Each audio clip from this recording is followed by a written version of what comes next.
Le woofing, quand on en a jamais fait, on se demande toujours si c'est pas un travail déguisé, est-ce que ça vaut vraiment le coup, pourquoi partir à l'étranger si c'est pour travailler. Il y a beaucoup d'idées reçues sur le woofing et c'est pas toujours clair. Dans cette vidéo, je vais tout vous expliquer sur le woofing, qu'est-ce que c'est concrètement, comment ça marche, qu'est-ce que ça vous apporte et surtout je vais être transparente sur les 2 expériences de woofing que j'ai pu faire. WWOOF, ou Worldwide Organization on Organic Farm, c'est un programme d'échange éducatif et culturel fondé en 1971 et présent dans plus de 132 pays. Le but c'est de mettre en relation des bénévoles avec des fermes bio et paysannes pour partager le quotidien des hôtes et s'initier aux pratiques agricoles et durables. Évidemment, les woofers ils sont pas payés pour faire ça, mais par contre, en échange, on a le logement et les repas qui sont pris en charge par les hôtes contre quelques heures de travail. En fait, le woofing c'est un échange de bons procédés. Pour résumer, le woofing c'est avant tout une expérience humaine durant laquelle on partage, on donne et surtout on apprend. Mais pour ça, il faut aimer mettre les mains dans la terre. Pour faire du woofing, il faut savoir plusieurs choses. Déjà, la plateforme d'inscription, elle varie selon les pays. Chaque pays a une plateforme qui lui est propre et est gérée par un organisme différent. Sur le site, vous pouvez voir et rechercher les profils des hôtes qui sont inscrits, les missions qu'ils proposent, la vie sur place, tout ce qu'ils ont à vous offrir. Par contre, pour les contacter, il faut adhérer à l'association woofing. Par exemple, pour l'association française, il me semble que ça coûte 28 € par personne et 34 € en binôme. Ensuite, choisir votre hôte, c'est la base.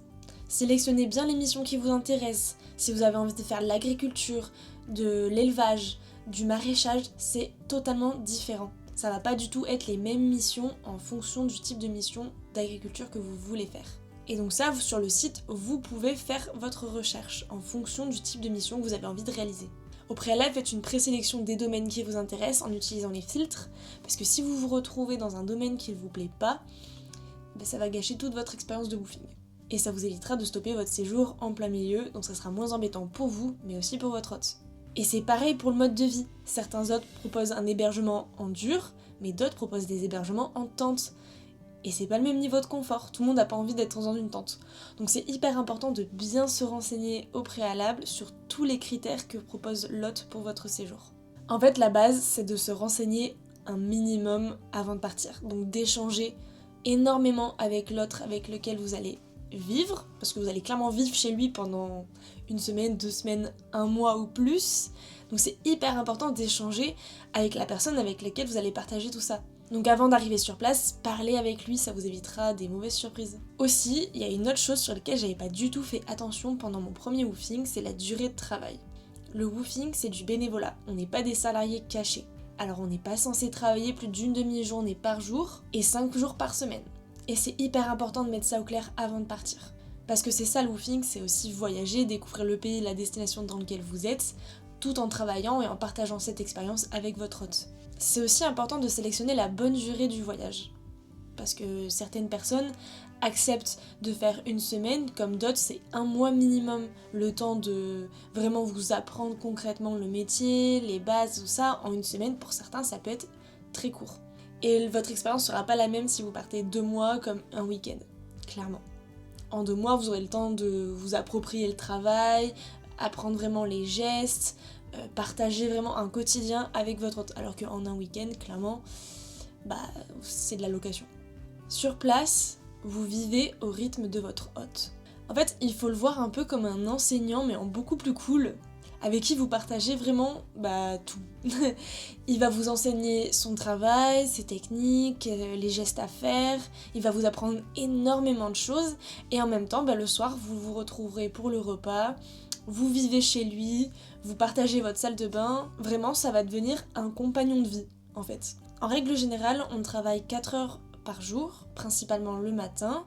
Du coup, vous avez vos après-midi et les week-ends de libre. Après ça, tout dépend de la ferme dans laquelle vous êtes, de l'hôte, comment il s'organise pour travailler. Ça peut varier, c'est pas une règle générale, mais souvent c'est ça. Parce qu'en agriculture, le matin, il fait moins chaud, c'est plus facile de travailler et en même temps, ça laisse l'après-midi pour faire d'autres choses.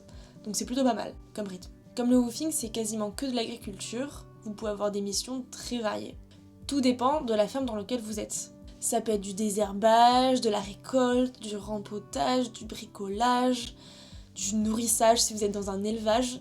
Ça peut vraiment faire plein de missions différentes Et après, en fonction de comment se passe votre séjour, si ça se passe bien, votre hôte va peut-être vous confier des missions supplémentaires qu'il ne ferait pas forcément à d'autres vous faire. Parce qu'après, au fur et à mesure, une confiance s'installe, vous apprenez de plus en plus, et puis aussi, tout dépend aussi des compétences que vous avez à la base. Si vous êtes un super bricoleur et que vous n'êtes pas forcément habitué par exemple au maraîchage, il va plutôt vous sélectionner des missions en accord avec ce que vous savez faire, comme par exemple aller réparer une cabane au fond du jardin. Donc ça c'est toute la partie sur les activités qu'on fait pendant le woofing.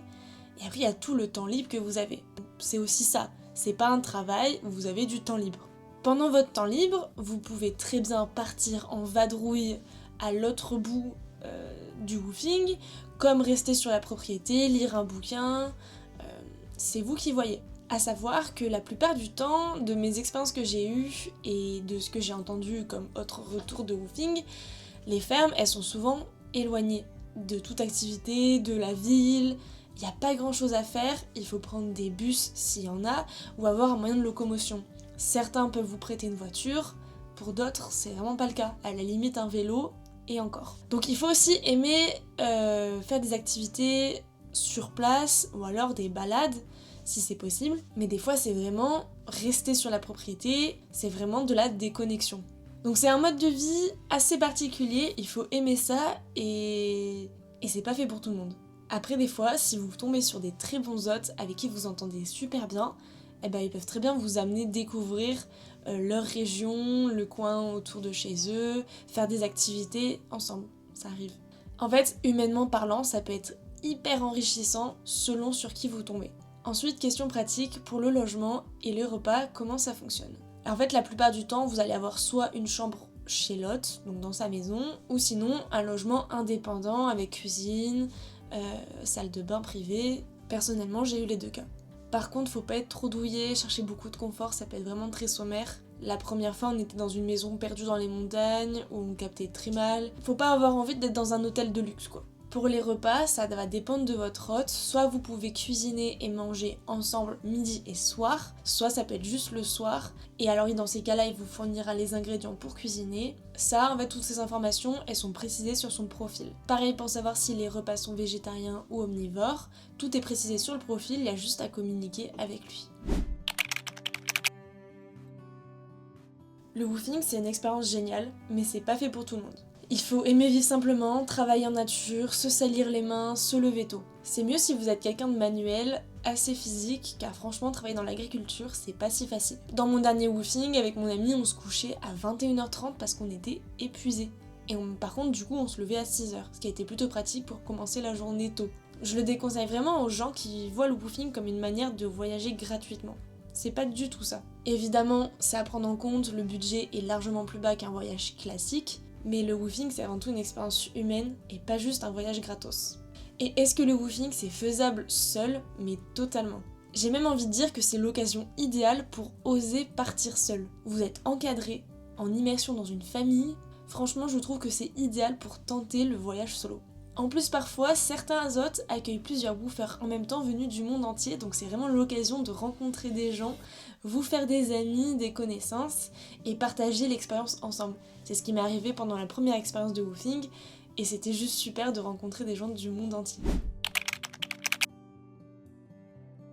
Comme je le disais, avec le woofing, il faut aller au-delà du cliché du voyage gratuit. Bien sûr que c'est un critère, quand on est jeune et qu'on veut découvrir le monde, c'est le plan idéal. Mais ça apporte tellement plus tant sur le plan humain, personnel, professionnel et même créatif. Pour ma part, le woofing, ça m'a vraiment fait sortir de mes retranchements, de ma zone de confort. Contrairement à mon ami avec qui je suis partie les 2 fois, j'avais jamais travaillé dans l'agriculture avant ça. C'est même tout l'inverse. Que ce soit dans mes études ou dans mes projets perso-pro, je suis constamment devant un écran. Et pendant mes 2 woofings, j'ai appris à me concentrer sur l'essentiel, me déconnecter de mon téléphone, être ancré dans le sol, dans la terre, dans la nature, être au contact de la nature. Et ça m'a fait un bien fou.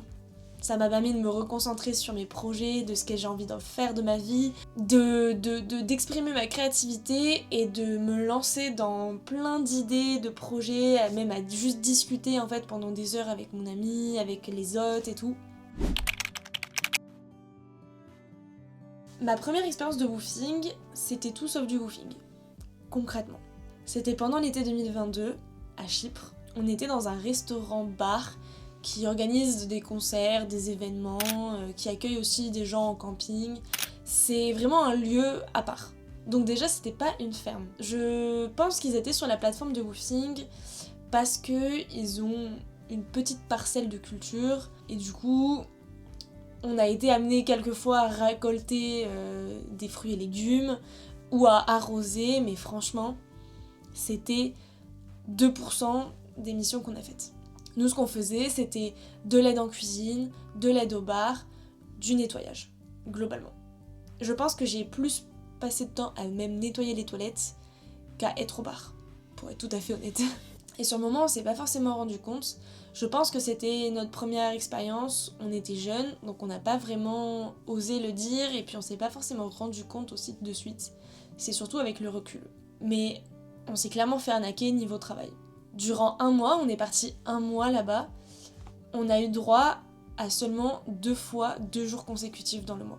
C'est-à-dire que le reste du temps, on avait 1 jour seulement de repos. C'était même pas en commun avec mon ami, donc on pouvait même pas faire des choses ensemble et partir ensemble.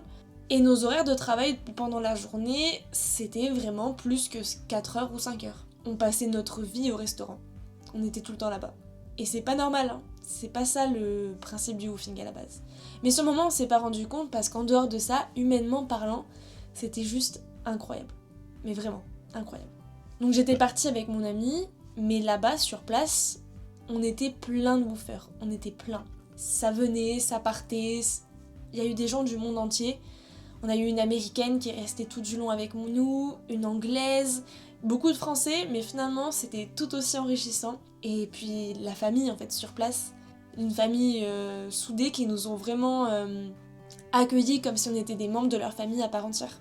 C'était vraiment la famille chypriote, hyper soudée. Il y avait les enfants, les parents, toutes les générations confondues. Et on avait vraiment l'impression de faire partie de leur famille.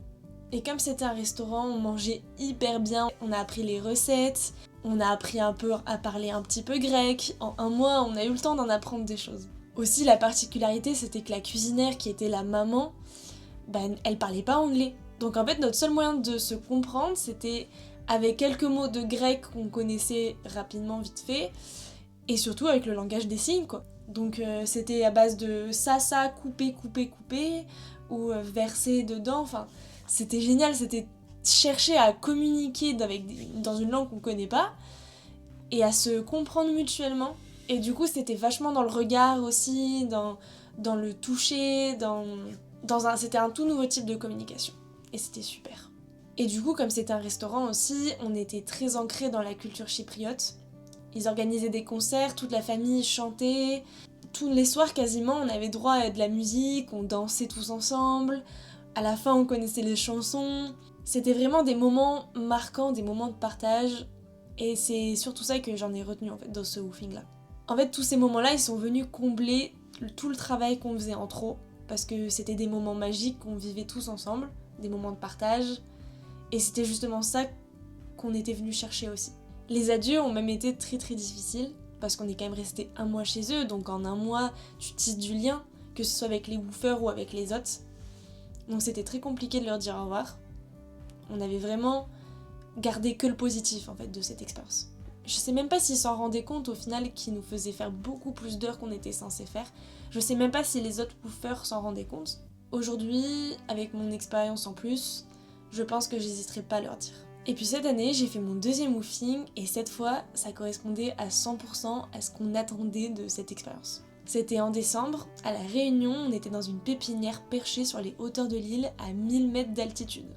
Et cette fois, on a préféré rester un petit peu moins longtemps, donc on est resté 10 jours sur place, avec des horaires bien définis à l'avance qui étaient clairement indiqués dans la description de l'hôte.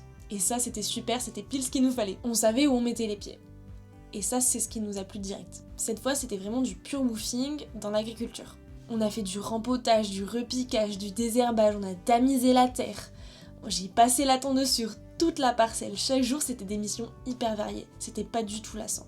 Et c'est ça que j'ai adoré. Aussi, notre hôte était quelqu'un de extrêmement passionné par son travail. Tous les jours, il nous racontait des histoires, des anecdotes sur les plantes de la Réunion, sur son travail, sur sur les techniques. C'était extrêmement intéressant de travailler avec lui parce que moi j'y connais rien à la base. Donc vraiment, il m'a transmis tout ce qu'il pouvait me transmettre et j'ai absorbé tout ce qu'il m'a dit et c'était vraiment super. Finalement, là-bas, ce qui était le plus compliqué, c'était pas les missions, c'était vraiment les conditions de vie. En fait, on était à plus de 1000 mètres d'altitude et l'île de la Réunion, c'est une île qui est très humide. Et à une altitude comme ça, c'était constamment humide.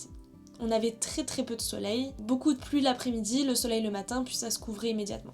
En fait, une fois on a fait une machine à laver et nos affaires elles sont jamais vraiment séchées pendant la durée du séjour. Parce que c'était constamment humide, ça ne séchait pas, on était un peu poisseuse en permanence, c'était pas très très agréable. Mais c'est vrai que nous, c'est heureusement qu'on restait là que temporairement, 10 jours, ça nous a entièrement suffi, parce que ça, c'était quand même assez compliqué. De mettre des vêtements poisseux, de sentir constamment collant, c'était pas agréable. Aussi, on était très isolés, on était donc sur les hauteurs. Heureusement, il y avait des bus, mais il y avait des bus 3 fois par jour, avec des horaires qui nous arrangeaient pas forcément. On était obligé de descendre à 20 minutes, non, à 30 minutes même de notre woofing, à pied, et remonter ensuite, parce qu'évidemment là-bas c'est comme ça, et c'est des lacets, que des lacets. Donc c'était un peu galère, c'était toute une organisation pour descendre en ville, et au final on mettait quasiment autant de temps de trajet de route en bus et à pied pour descendre en bas que le temps passé concrètement sur place.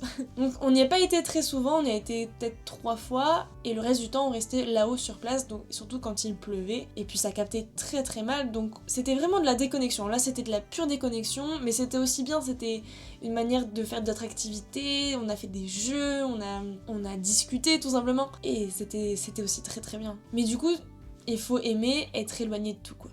C'est pour ça que le woofing, c'est avant tout une déconnexion et une reconnexion à soi. Parce qu'on a le temps de se poser, de réfléchir sur soi-même, de prendre plein de décisions. C'est le moment idéal, quoi.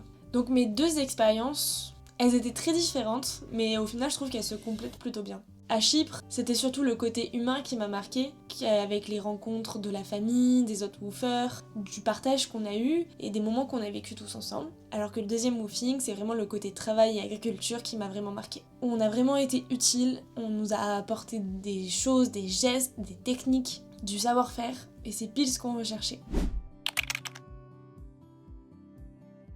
Donc pour résumer, le woofing c'est quand même beaucoup d'avantages, niveau budget, des rencontres incroyables, une immersion dans la vie locale et surtout une simplicité de vie. Mais aussi, il y a quand même pas mal d'inconvénients à prendre en compte. La fatigue due au travail, le manque de confort, la possible mauvaise ambiance avec les autres, et l'incertitude de sur quoi on va tomber en fait. Donc est-ce que ça vaut vraiment le coup ? La réponse est un grand oui, clairement. Tentez l'expérience, vous serez pas déçus. Évidemment, vous pouvez tomber sur un mauvais hôte avec des missions horribles, mais au pire, barrez-vous.